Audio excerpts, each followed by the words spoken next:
Welcome, ladies and gentlemen, to Level Up Chronicles, the episode number 2, where we dive deep into the dynamic world of content creation. I'm your host, Schmoogly, and this is the channel that brings you inspiring stories, valuable insight, and the vibrant journeys of creators just like you. Here at Level Up Chronicles, or Luck for short, we believe that content creation is more than just luck, but rather a culmination of dedication, hard work, and of course, a little bit of luck. Because sometimes a break is all you need.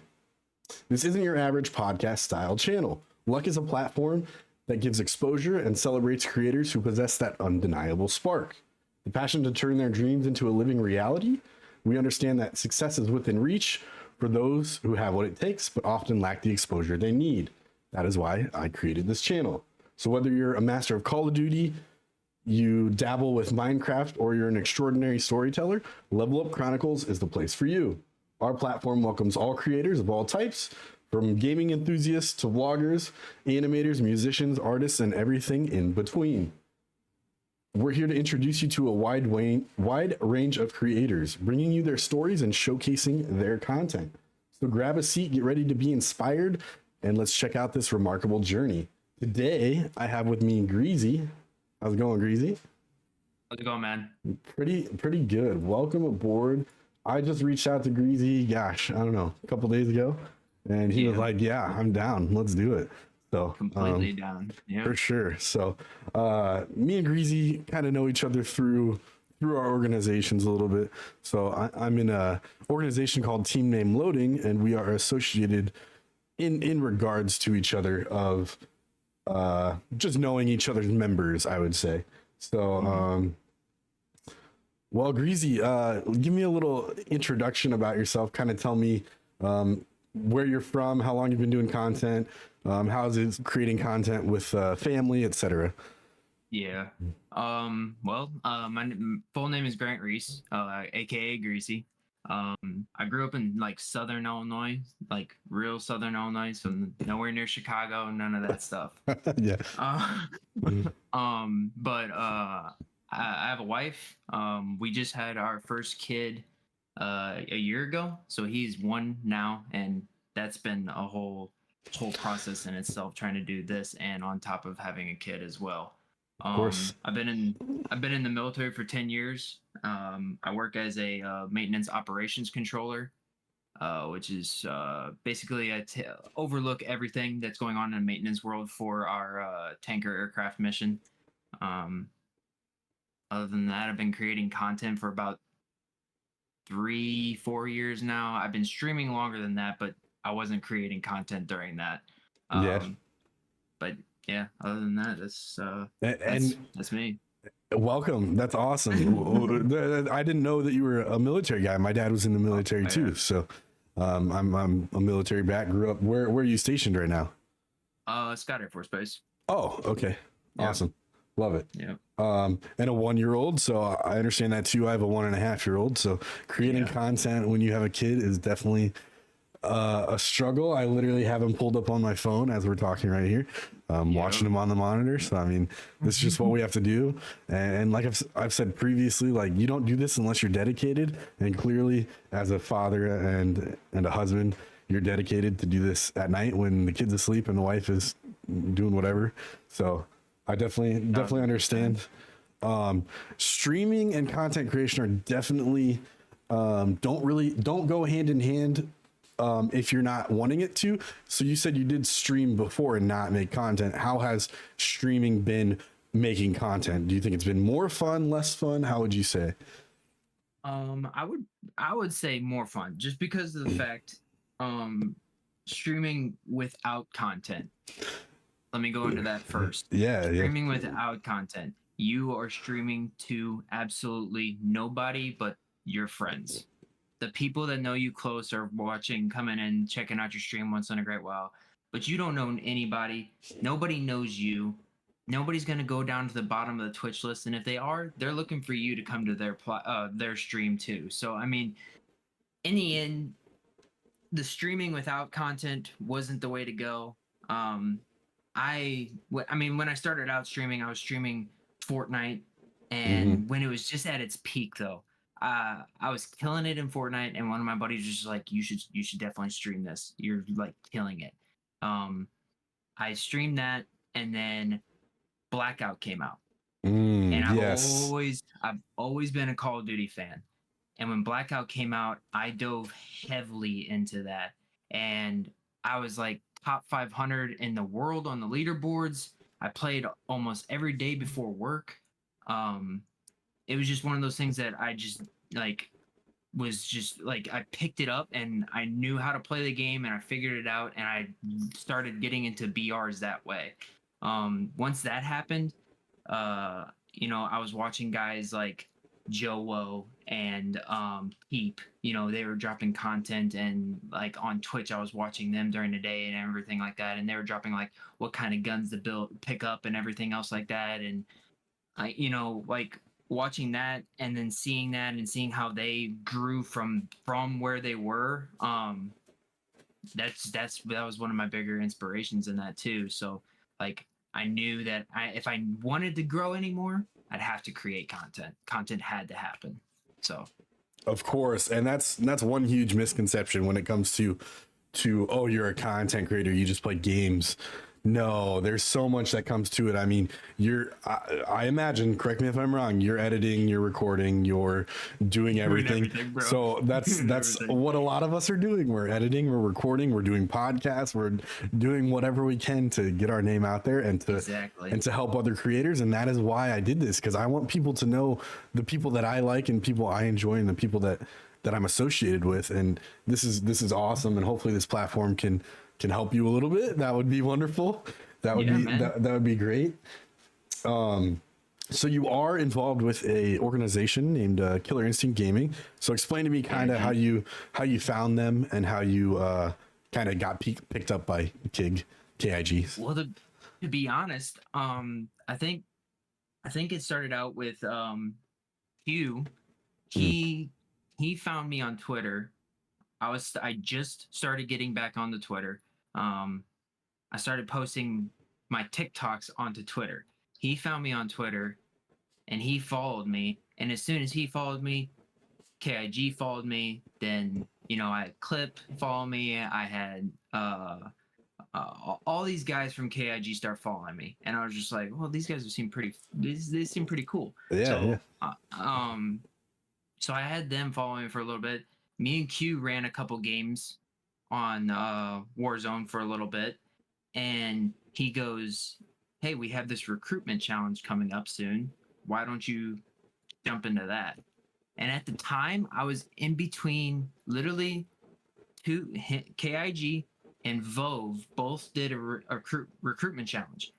And I'm sitting here and I'm like, I would like to do, both recruitment challenges. In the end, I didn't do the Vove one. I just did the KIG one because I ended up liking the guys over at KIG a lot more. Some of the guys at Vove didn't really even like talk to me or anything else like that. So I was just like, okay, well, I'm just going to do this. And, I don't even look back on it, dude. This org has been nothing but the best to me. And I can't thank them enough, bro.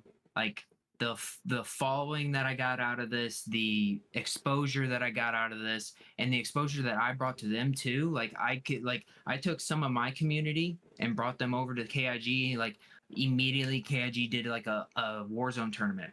Well, I got a bunch of my buddies to play in that, and they joined the Discord, and now they're in the Discord. So now, like, my community is mixed in with the KIG community and everything else. So that was a big thing too. Like I was happy to bring my guys over there too.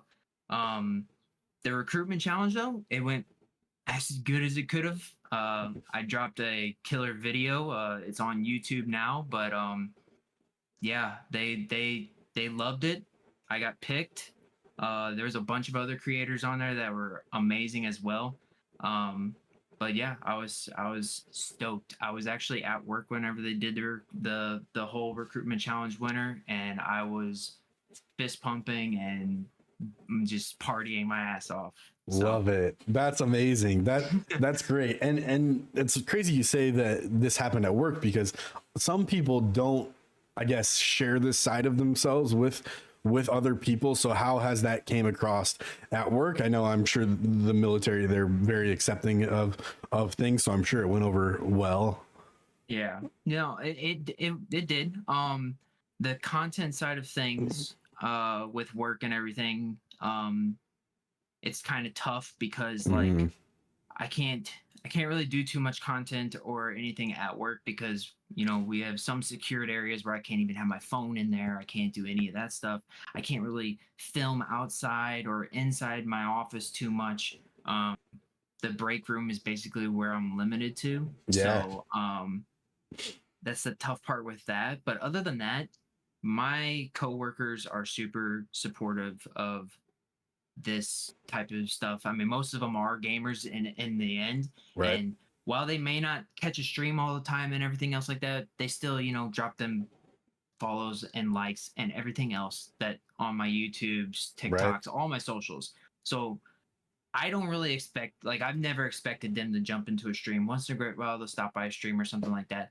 But other than that, them just dropping follows or a like on some of my stuff is plenty good for me, and that's plenty supportive too.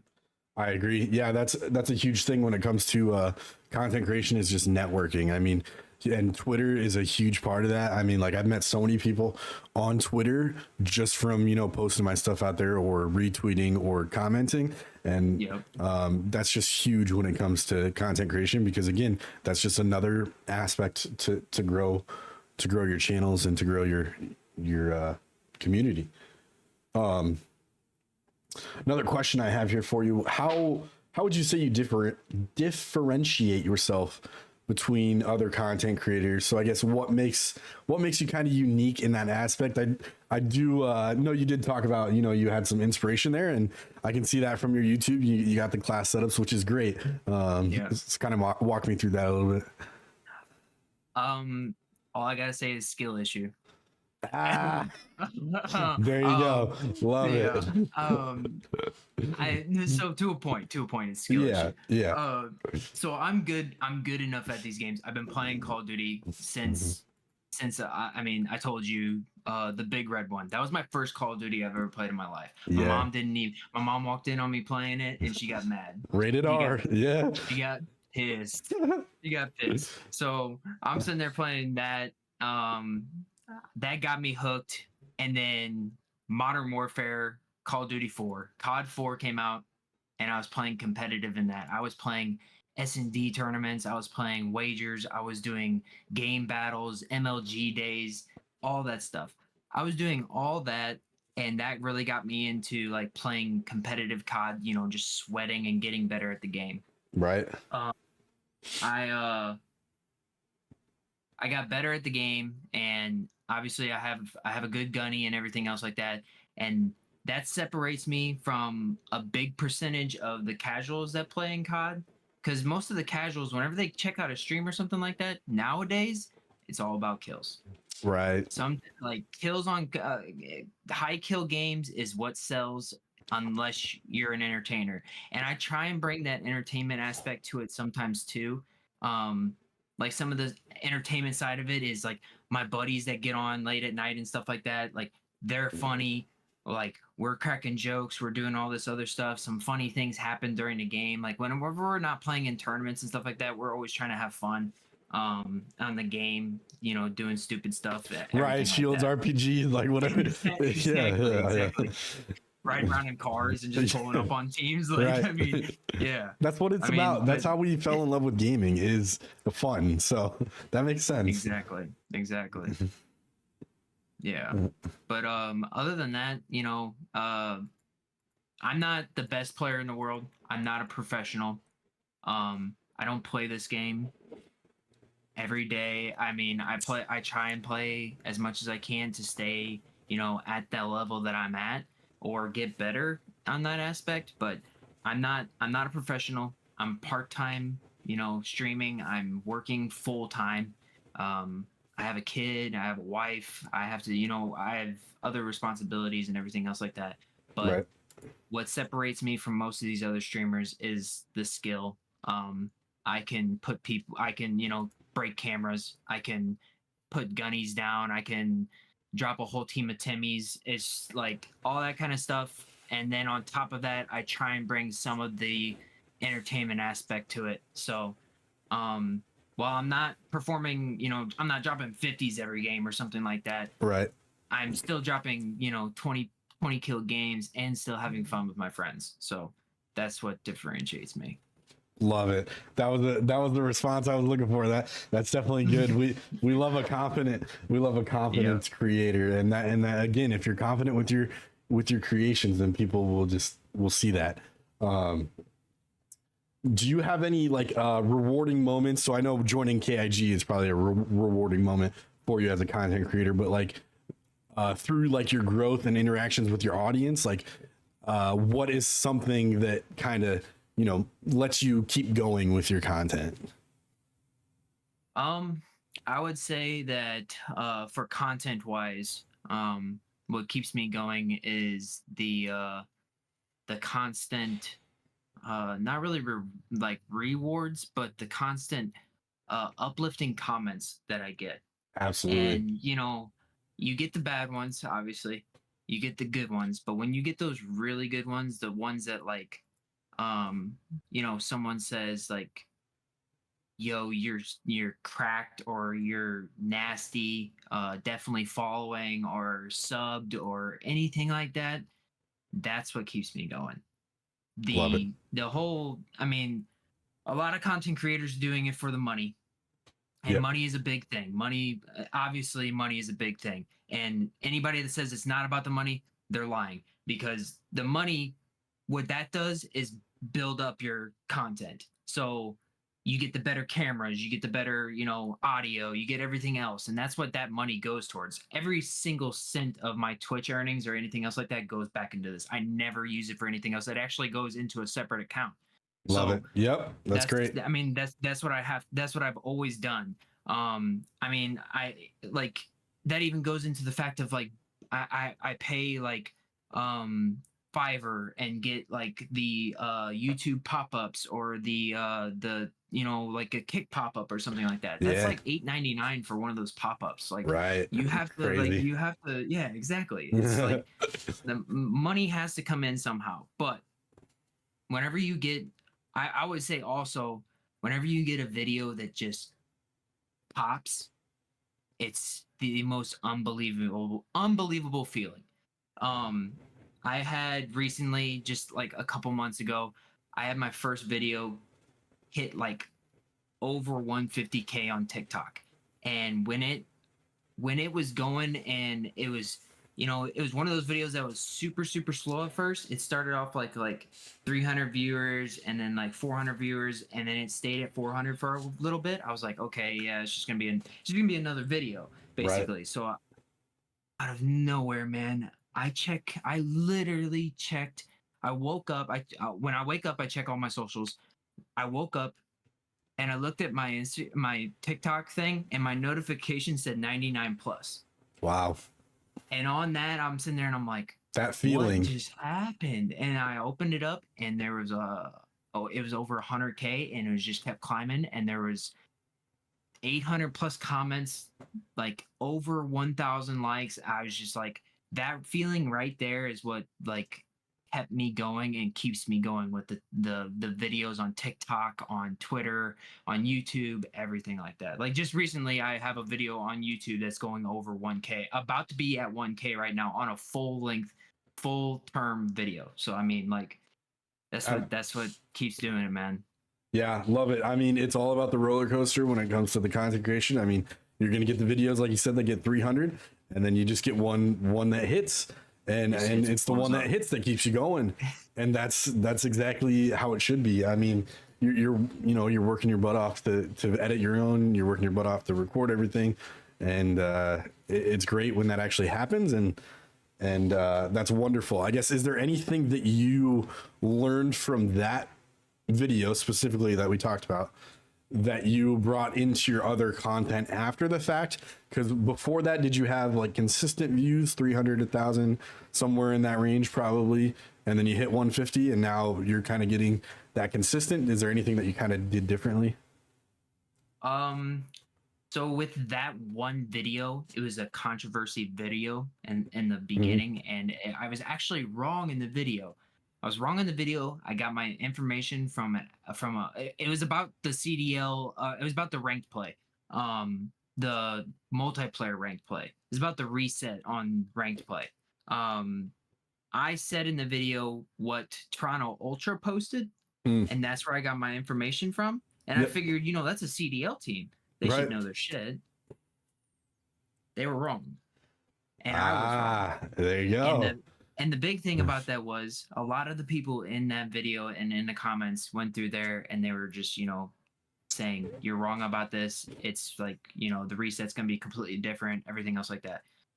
And I was, pointing out that, Toronto Ultra posted it. That's where I got my information from. So I posted a video afterwards, obviously saying, I messed up. It was like I got my information from Toronto Ultra. They were wrong. I was wrong. I admit it. Not that big of a deal. But that I feel like that's the reason why it blew up so much, is because it was controversial, and like while people were coming in and like dropping and saying like you're wrong and everything like that, other people were coming in there and they were dropping like, I'm stuck at plat 2. I'm stuck at plat 1. Does anybody want to play? So they were using it as a find a team too. Love and I'm like, it. That's perfectly fine. Keep doing that still, guys. Yeah. Because that's just driving the algorithm up. I mean, hey, you got to use what you have, and I mean it's still a video that did well, and it's still something that you are being promoted on. I mean, it's on your page, so that's great. Jeez. And then like as far as like change, like bringing certain aspects into different videos, every single one of my long form videos on YouTube, if you go back to the very first one was literally just gameplay, nothing really to it. Then I went into gameplay with my stream on there with my camera and everything on there. Then it went to me doing an introduction with gameplay and everything else like that. And now I'm starting to do these loadout videos, which loadout videos are blowing up right now on YouTube. Yeah. I have inspiration from that is IQ. If you want to go check him out, he is goated. I actually played a couple tournaments with him. He is all of his loadout videos are amazing. I get all my inspiration from him. But I take bits and pieces of each one and just kept getting better and better and better and better on each video. And I was seeing the views go up and up and up and up every time I changed it. So my best like advice for that would be just like, if you're looking to make long form videos on YouTube or anything like that, you have to improve your YouTube or improve your video every single time. No, add something different, add something new, add something different that people haven't seen, or something that people haven't seen on your other videos, and the views will show up.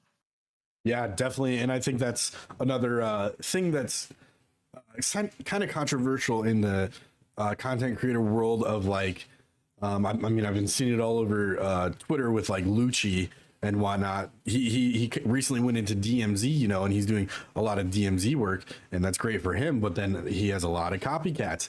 But the difference between a copycat and a content creator like yourself is taking that inspiration and putting your twist on it rather than just stealing it. So that I'm glad you brought that up, because that's huge, especially when new content creators come in and they're just trying to get their name out there. A lot of them do love to just copy and paste, and we want to do something different, and we definitely don't want to do that. So I'm definitely glad you brought that up, because that's definitely something everyone should be focusing on, is making a name for Greasy, not for Greasy and so. So yeah, that's great. So we were talking about a little bit of Warzone 2.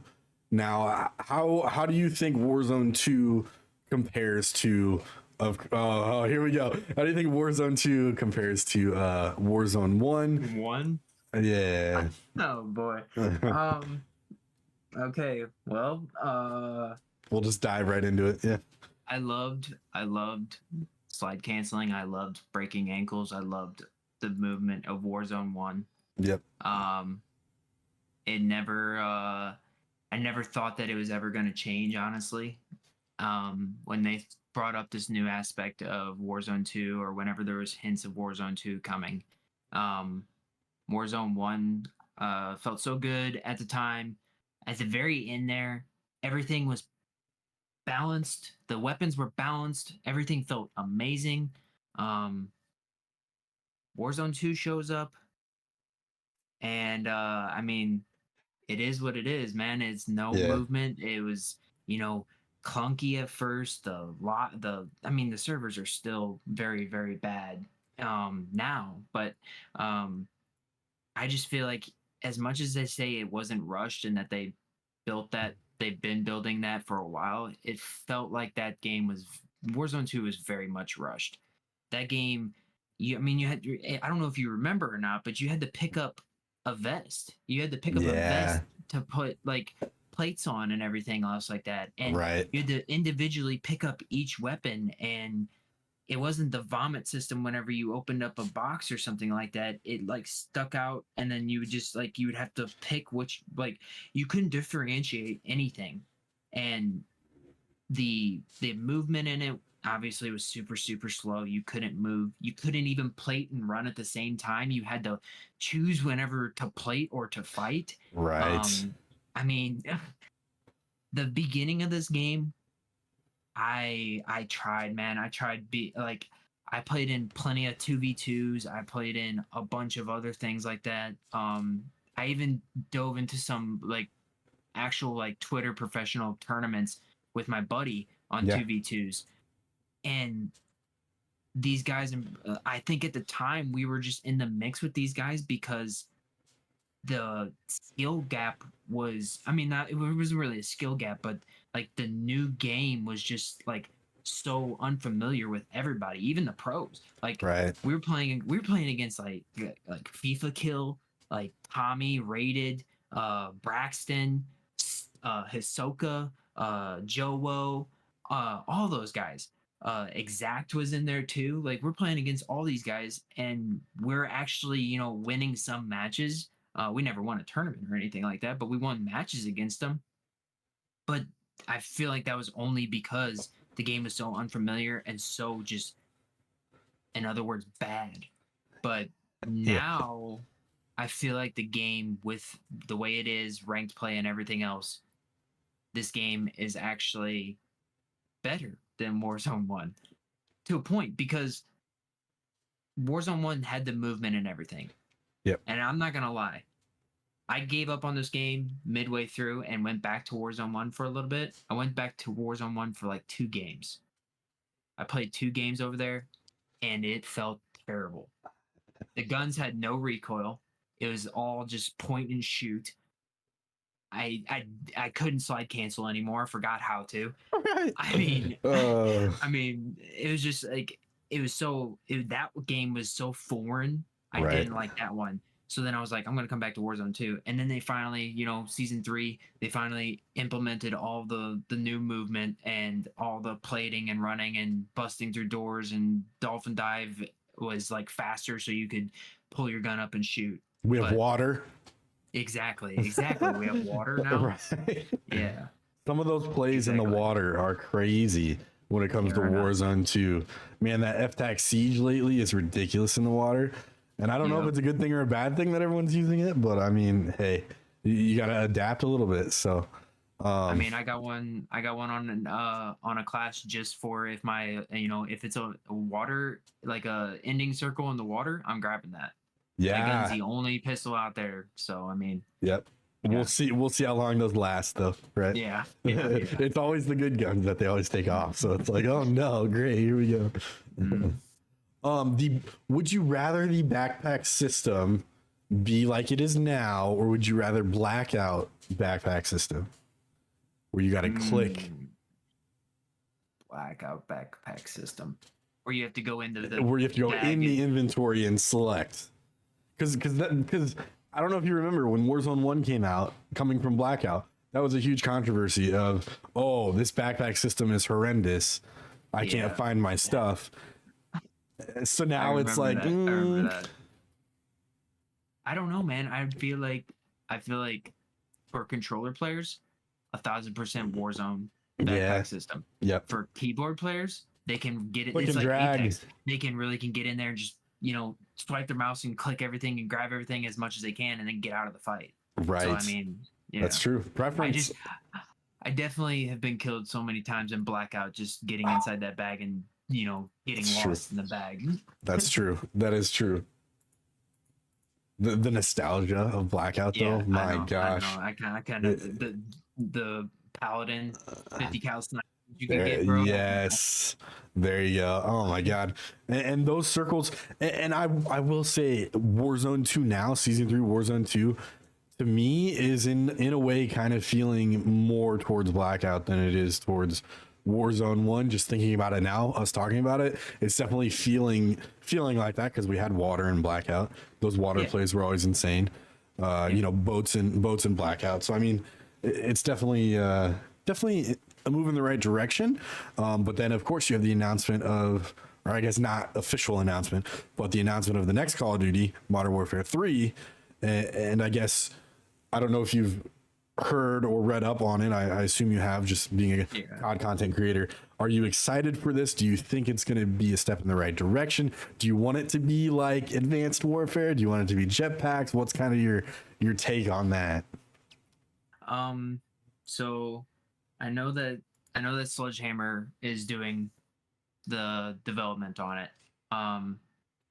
As far as that goes, I've never been a fan of Sledgehammer games. Yes. World War II was a Sledgehammer game. Just to me, awful COD. Vanguard was a Sledgehammer game. It was okay. Multiplayer was pretty good comp wise, but casual wise, it was terrible. It was awful. Other than that, I think that I'm probably going to be the only one with this opinion, but this game, multiplayer wise, whenever I do play it, I kind of enjoy it. I'm not going to lie. Yeah. I enjoy this game. The only things that I can say is, and I feel this for all comp players, I feel this for all the CDL players, red dots need to be on the map. Red dots need to be on the map, and we need to have Ninja or Dead Silence as a perk. That does not need to be a power up or a special at all. That needs to be a perk, because I mean, I don't know if you watched the CDL or not, but the CDL this year, there's so many plays where players have to crouch walk and creep their way around, and it takes forever, and it's not competitive, and it doesn't look good, man. Like, just bring back silent footsteps. So looks like Timmy in a corner. Plays, exactly. Right. I know. Yeah, CDL is supposed to be entertaining, and when you switch onto the screen and you see that crouch walking his way up, and you're like, this is a pro player. What is going on? Exactly. That is true. Yeah, that's something hopefully that they do change, because I know a lot of different CODs, their systems with perks and whatnot were great. So hopefully that is a thing. And again, hopefully, I think Warzone's going to stick around. Obviously, it's going to be different with MW3. It's just BR. I don't know, or maybe BRs are on their way out. Who knows how it is? I just think it's so popular that I really don't think BRs are going anywhere. I mean, anywhere you look, Twitch, Kick, YouTube, you see BRs everywhere. And it's not just, Call of Duty BRs. You got all these other games being remastered, and you got all these other games that are coming out, inspiration from early days Fortnite and early Warzone during, COVID pandemic time. So, I mean, I think they're here to stay. I'm assuming it'll be great, but we know we've been let down by COD before, and we know that we can't get our hopes too far up, because we'll never know, I guess. So it's just hopes. But I mean, as a COD content creator, are you kind of in a way worried at all about COD, in a sense that you've built your platform with COD? Or do you think, there's enough in COD currently in the state it is, that you can make enough content that you should be okay? I mean, it is great that they have DMZ, that they have all these other ranked play and everything. So I think in that aspect, I think it is okay as a COD content creator, but I guess give me your opinion. Yeah, I mean, I haven't even touched DMZ or anything like that. I'm gonna be completely honest. I haven't even loaded into one single DMZ game. Um, That's fair. That's fine. yeah, I mean, no, it's like I'm just being completely honest. I've never been a big fan of, like, I've seen people play Tarkov. I watched people play Tarkov. Not a big fan of that. Not a big fan of extractor type games. Which if that's your style, that's perfectly fine. I mean, you play what you want. I've always said that, play what you want. But BR, I mean, I always feel like BR is going to be here no matter what. Um, and you can thank Fortnite because of that. Fortnite was, I mean, obviously there was BRs before Fortnite, but I think Fortnite brought BRs to mainstream. Yeah. It brought it to kids. It brought, I mean, Ninja was, doing the floss at New Year's ball, like in New York City, and people know Ninja. Household name. Yeah. Yeah, exactly. Crazy. He's a household name. Just the same thing with, like, we've had, like the FaZe guys on the cover of Sports Illustrated magazine and everything else like that. So wild. I feel like Fortnite did that. I feel like Fortnite brought gaming into mainstream, and now people are accepting it and people like understand it. Because I mean, like, back in the day, like when I was in high school and everything, I wasn't bragging about playing video games, bro. Of course. I was like, I would play video games with my buddies and everything, but I'm not sitting there bragging about playing video games or what kind of video games I'm playing, because you were considered a nerd if you played video games whenever I was in high school. But Yep. I mean, it's a different time now, and I feel like Fortnite did that because Fortnite brought everybody's minds to see that this is a game that everybody can play. Now, I'm never going back to Fortnite. Probably. I mean, I played the what is it, no build. Yeah. I played the no build. No build is a good side of the game. I jumped off of Fortnite when everybody started building. When everybody knew how to build and did towers and everything around me, I was out. That was it for me, that's bro. fair. Yeah. But along with like pod and everything, pod content is, I feel like, always going to be there too. You can make content basically out of anything. There is I follow this content creator on Twitter, and she does like these like dates inside of Warzone. So like she'll go on like a date on inside of Warzone, and she'll play games like that. I mean, there's like content creators that like there's a guy that for 100 Thieves that he just literally rides around. He's got the steering wheel controller. Yeah, Josh. Yeah, bro. He just vibes. He just drives a fucking car around all throughout Al Mazrah. And he's playing Call of Duty. How do you wouldn't expect that to be in Call of Duty? Exactly. Like, I mean, if that's content though. Right. You can literally find anything in this game to do. Whether that's, the entertainment side of it, or you're dropping big kill games, or, even playing tournaments and stuff like that, which, I mean, like, anybody can do. Anybody can find content in this game. You just have to look for it. You have to figure out what it is that you want to do with the game. Everybody said that this game was, like, dead. Warzone was dead. The content is dead.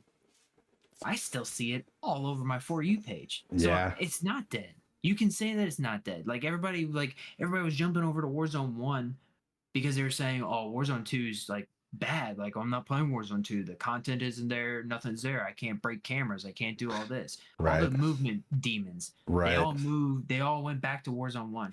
Well, look where they're at now. They're all back to Warzone 2 because you can move in Warzone 2 now. Right. I mean, you got to find the content. You find the content, it'll never go away. And it's just adapting. I mean, you have to adapt with the game, or you're just going to be stuck behind. And I mean, that's something that you're doing from what I've seen. I mean, you're adapting and you're getting your content, and that's wonderful. And you're on KIG, which is wonderful, helping with that too. I mean, same with me being on TNL. I mean, you got buddies to run ideas off of. You got always people to play with. So I know organizations sometimes in a way are looked at in a way of like, don't join an org because they are just going to use you.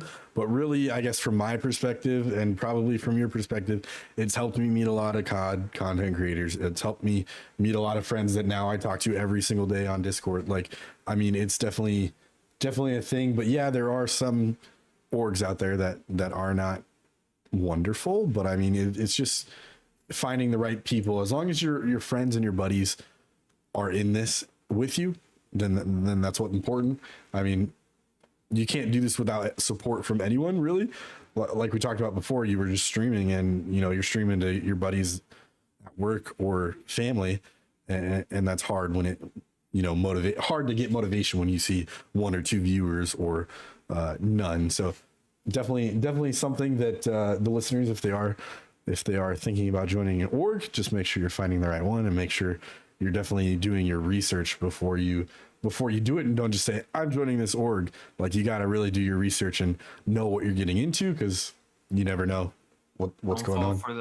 Don't fall for those tweets. Don't fall for those, we're looking for this content creator, COD creator. Those are impressions. They're impression hunting. And yes, I mean, sometimes they are looking for that type of stuff, but do your research. Look into the org. Go to their website. Check out their website. Like, before I even thought about doing the recruitment challenge for KIG, like, I've been following, obviously, KIG's been, I've been following them on Instagram a lot longer, and I didn't know it. Yeah. I was following them, and I did the research on there, and I was like, hey, I remember this. Like, I remember these guys. And then I went through and I looked through all their stuff, all their videos and everything like that. And I was just like, this seems like a good fit. And then, those guys are super cool and everything, and huge supporters. And I mean, I've been very thankful to join that org. And that's something that you have to look into before, because if you're going off of these Twitter impression hunters that are just sitting out there, orgs that are popping up out of nowhere, like this brand new org that you never heard of ever pops up and it says, we need Fortnite players, COD players, Warzone players, all this type of stuff. Sometimes you have to do your research, look at the video, look at their website, look at their Discord, join their Discord, check it out. Sometimes just sit back and watch what goes on in their Discord. Yeah. If you sit there and watch and what goes on in their Discord, in their general chat where everybody's just talking, you could learn a lot. Like, I learned a lot just by watching because I joined their Discord and sat back and watched their general for a little bit. There's nothing but nice people in there. And that's the type of org that I would want to join. Yeah, I've spoken with Red Mamba a few times, and he's a wonderful guy. I mean, he has the purest intentions ever. So wonderful. I mean, that's great that you bring that up, because I think that's something that, again, people could be confused about. So I guess that's a great advice for someone that's looking to get into content creation, not just, streaming. So I guess, what's some advice that you could give to someone that they know they have the talent, they know they have the passion, they can do it, but they just haven't found like their platform where they need exposure yet? And like, how can they go about it? Like, you talked about Instagram, maybe make an Instagram, make everything. So walk me through, I guess, your thoughts on that. Basically, like a content creator blueprint for me, the way that I would say it is, if you're looking for exposure, you're looking for viewers to come into your stream, and the only way that you're going to be able to do that is by producing content.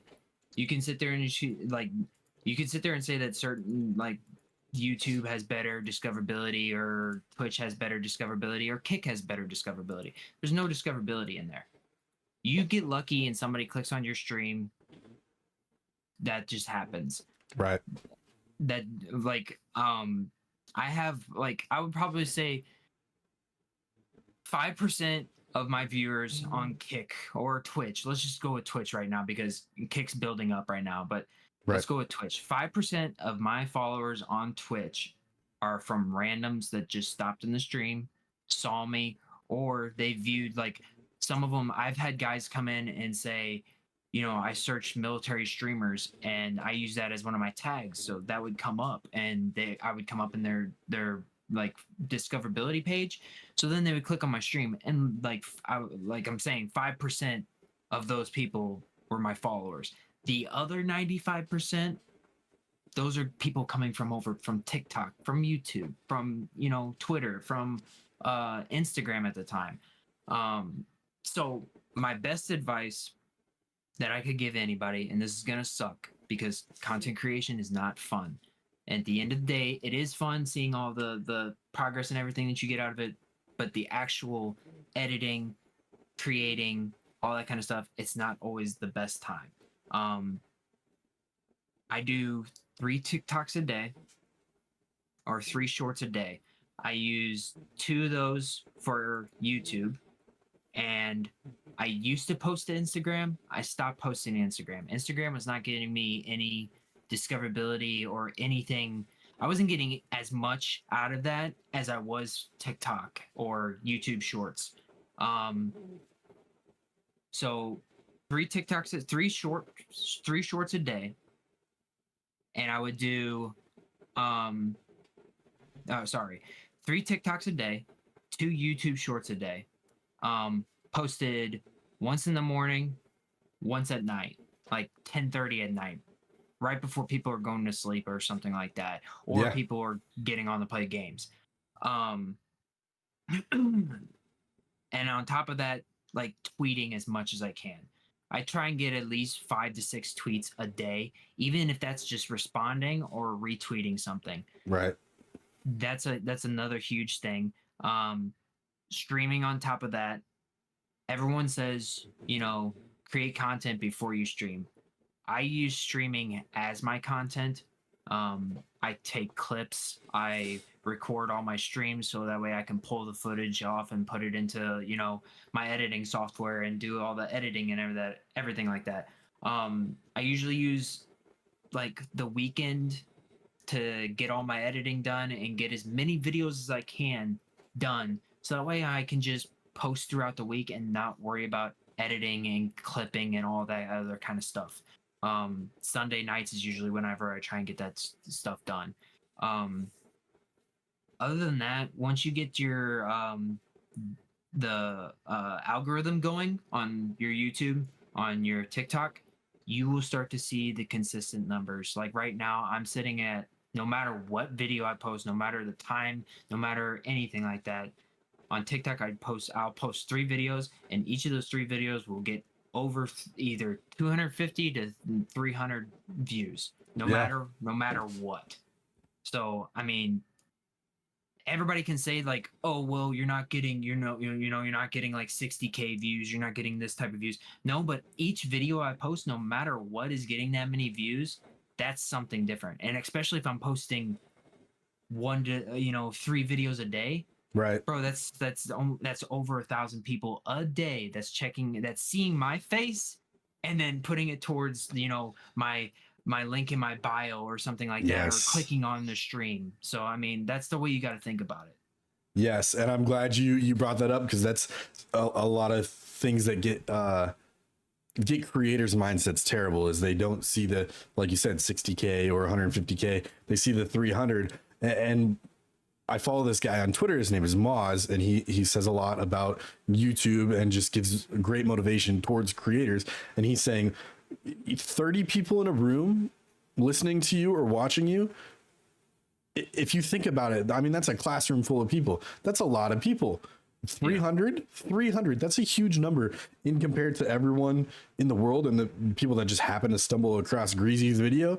300 people watching your video, that's insane if you put those 300 people in a room. So like, sure, it's a small number as what people think when they're not creators, but no, I mean, views are consistent, then that's wonderful. And I mean, that's something that keeps you motivated still, even though, it's not the 150K, exactly. But it's still motivation. Yeah, I saw something also on there too. Like, like if you're streaming and you got maybe like, let's say 4 to 5 or like 5 to 6, 4 to 6 people in your stream, and you're starting streaming and you're like, oh, I'm not getting like 100 people in here or something like that. Think about if there was 4 to 5 or 6 people standing right behind you watching you play this game right now. For If there's 4 or 5 hours. people, for hours. Right. Think about if those people were standing right behind you in your room, in your bedroom, and wherever you're at. Think about if they were in the room with you at that time. That's a lot of people just Right. watching you play a video game. And they want, like, it's not just watching you play a video game. You're talking to them and everything else and interacting and stuff like that. But still, that's a lot of people, and that's the way you got to think about that stuff too. You can't let like I mean, there's so many nights, dude, that I've streamed to one person. Like it's not that big of a deal to me anymore because I'll take that content from that one stream. I'll have like one good game. I'll drop like a 28 kill game. I'll take that, put it on YouTube. I'll get like 200 views, 1K views. Exactly. Yeah, somewhere like that. And then or I post it to, or I'll get like 3 clips out of it for TikTok, or I'll get a full week's worth of TikToks out of one stream. Yeah, that's exactly what I'm saying, bro. That's the way you got to look at it. And that's the mindset. Like a streamer / content creator. Yeah, that's definitely the mindset. I mean, you can't be always focusing on those numbers because then you won't get your clips and you won't get your content. And imagine you streaming, you see one viewer and you're not clipping anything, you're not doing anything. You're not going to get any more than that one viewer because you're not making your content. So that's a great mindset to have, especially as, like you said, as these new creators coming in, their mindset is 100 viewers right away. So, I mean, that's wild. I guess we're running on about 50 minutes here, so I think we're gonna kind of wrap it up here shortly. But give me kind of what are your future goals and aspirations as a Call of Duty content creator or a content creator in general, and I guess how do you plan on leveling up your content, growing your audience, and what can people expect from you, and then also kind of tell the people where they can find you and where you're streaming and where you're posting. Gotcha. I see Call of Duty. I see my Call of Duty content growing after this year tremendously, just because of the help from the KIG boys, and they're very helpful. They help support all my videos. They help retweet everything, and a lot of my good friends are also huge supporters, and they help out too. Post as much as they can, like as much as they can, and everything else. So with that, I just have to keep the grind going. Post as much videos as I can, get as much content out there as possible. I used to play in these tournaments called Z League tournaments, and because of the I forgot what they call it, but basically like the Warzone tracker. Oh, it's not working right now. So wow, okay. Something with Activision is keeping people from doing that. So these tournaments, they're not happening. Nobody can play in these tournaments. If those tournaments would ever come back, I would be full bore into the tournament. I love comp play. I love tournaments. I love all that kind of stuff. I love hosting tournaments too. I love playing in tournaments. So that's another thing too. Hopefully we see some more tournaments come out, more comp play. Ranked play is fairly new. I mean, it's been since last season. Obviously, it came out. Ranked play has been fun. It's revived a lot of Warzone. I think if Warzone 1 would have had ranked play, that probably would have been the game of everybody would have been playing that. I agree. Yeah. But yeah, ranked play is huge. So I mean, more content out of that. Right now, I'm grinding for Iridescent because Q said he was going to buy me a controller if I got Iridescent. So I'm holding him to that. Q, you heard it here. Yeah. But yeah, the content in Warzone is growing. You can maybe hopefully multiplayer will be good in Modern Warfare 3. I'm hoping they stick to Warzone 2 and Modern Warfare 3. I hope they don't change anything else. They don't need to. They can stick to this. We're already used to this anyways. Other content other than that, I'm looking to do like I also golf a lot, so I'm looking to do like IRL golfing content and everything too. Some love it. Maybe some fishing stuff or something like that too, hunting, anything like that. I'm saving up right now for, a good camera where I can get this content and, shoot it at a good like resolution that everybody will enjoy and good quality, and that's the only thing I could hope for it. Love it. Yeah. I mean, those are great aspirations. I can't wait to see what you bring out when you get that camera. That's going to be wonderful. Yeah. Lastly, where can people find you? You can find me on all socials now at Greasy24. I stream on Kick now, Monday through Friday, sometimes on the weekends. In the mornings though, it's like usually at 9 a.m. to 12 noon, Central Time. Yeah, I will be. I'm streaming on Kick full time now. We just got affiliate, so that's sub another to huge Greasy. thing. Yeah, I appreciate it. But yeah, Kick's been awesome so far. The just jumping over from Twitch and all the content and everything. My views have gone up. My viewers have gone up. My views have gone up. Everything's going good over there. So yeah, Greasy on just Greasy on Kick. But other than that, everything else you can find me every other social, Greasy24. Love it. Appreciate it. Wow. Well, thank you for coming on to the Level Up Chronicles podcast. This is something new for me too, so thank you for being my second guest. This has been great, and I've gotten to know you really well during this, so that's wonderful. We'll definitely be catching up here later. So anyone that's listening right now, like I said, I will be linking everything down below to Greasy's channel, and definitely catch him live. And guys, thanks for tuning in to the second episode of Level Up Chronicles. And next one will be coming out shortly here, guys. A lot more content coming with this. This is definitely turned into a passion of mine after 2 episodes. So I think it's something that can be great. So if you guys are interested in it, let me know down below, and hit me up on Twitter, and I will catch you guys on the next one. Have a good one. Like the video. Like the video.